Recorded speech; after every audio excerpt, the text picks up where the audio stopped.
many firearms were confiscated in the Capitol or on Capitol grounds during that day? To my knowledge, we have not recovered any on that day from any other arrests at the scene at this point. But I don't want to speak on behalf of Metro and Capitol Police, but to my knowledge, none. How many shots were fired that we know of? I believe the only shots that were fired were the ones that resulted in the death of the one lady. That was an important moment from Wednesday's Senate hearing on security precautions taken on and leading up to January 6th. Wisconsin Senator Ron Johnson proving that the so-called armed insurrection that the Democrats have been accusing former President Donald Trump of inciting was in fact not armed at all, with 0 firearms confiscated or arrests made.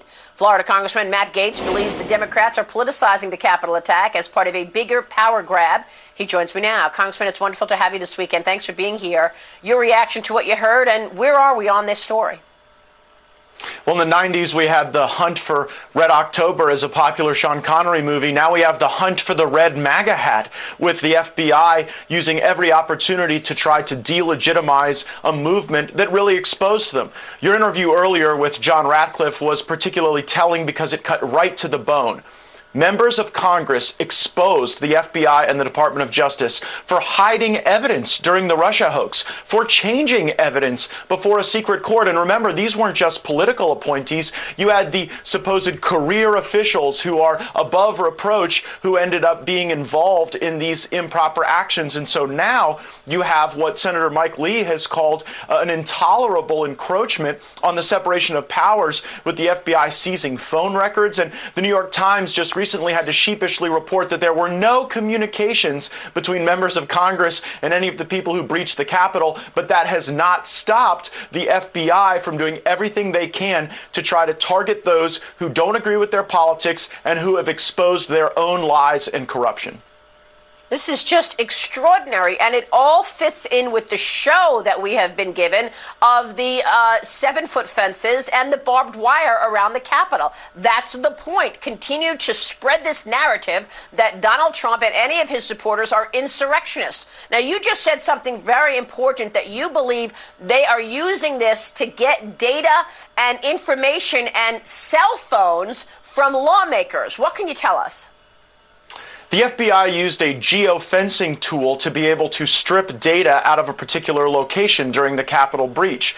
That pull included records from members of Congress, records that showed no connection to the rioters and any type of direction or communication. But if members of Congress, if the legislative branch of government can be swept into a massive collection effort by political actors at the FBI and Department of Justice, just imagine what they can do to regular Americans that they want to target for their politics. So it's, Donald Trump one day, members of Congress the next, but it won't be long before the FBI becomes more and more like every other agency of government, targeting their opponents, helping their friends. And we have to point out, Maria, that you've got Hunter Biden's lawyer's law partner who is now leading the criminal division in the United States Department of Justice. It should remove any sense of objectivity or credibility to the work that they're doing. And speaking of no credibility, Nancy Pelosi has appointed General Honore to conduct a security review. That would be like having Governor Andrew Cuomo do your sexual harassment policy review. This guy has already called for Lauren Boebert to be on a no-fly list, for Josh Hawley to be disbarred. This is not how due process works in our country. You start with the facts and then allow that to drive the investigation. You don't start with your desired political outcome and then try to reverse engineer fact gathering. This is all so troubling, Congressman. Can Republicans do anything to stop this?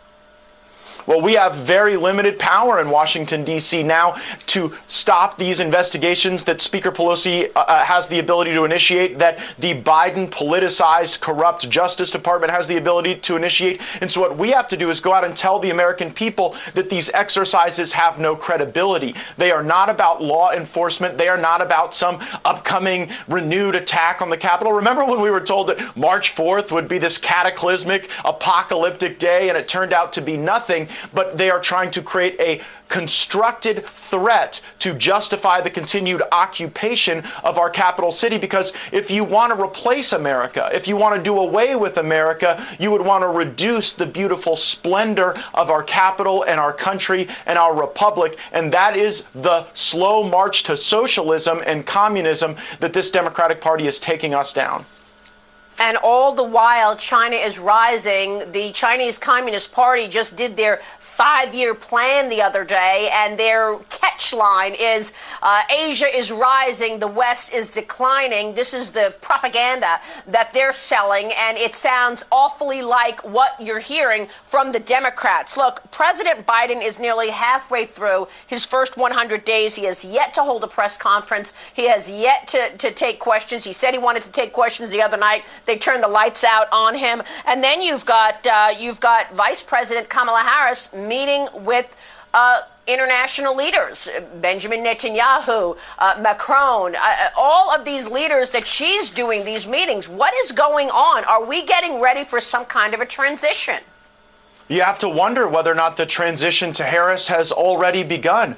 Joe Biden's had more nap time than he's had questions from reporters. And you're right, while the Middle Kingdom grows more ambitious in their goals, we are still toiling away in the Middle East. Joe Biden has had more attacks on Syria than he's had press conferences. And so you have to ask to the progressive voters, is this really what you expected? Is this what you wanted? A warmonger president like Joe Biden, when Donald Trump did so much to bring peace to the world and to actually confront the real threat, China, not to be trying to build democracies out of blood and sand and Arab militias in some desert far away. Well, by the way, before you go, I mean, you know, we had sanctions and pushback on Russia because of one dissident who was, you know, a Russian dissident. Meanwhile, you've got 1 million dissidents sitting in concentration camps in China, the Uyghurs, and there's been no mention of that at all. I haven't also heard President Biden say anything about where the coronavirus originated. We know it originated in a Wuhan lab. The Bidens are at their best when they're using graft to suck money out of Europe. And the way to do that is to create a lot of threat construction around Russia. So you're going to see the Biden National Security Team act as though Russia is some massive threat. Look, Russia's two major exports are oil and models, and we have plenty of both in America. Russia's never mattered less. We should focus on China the way the Trump administration did.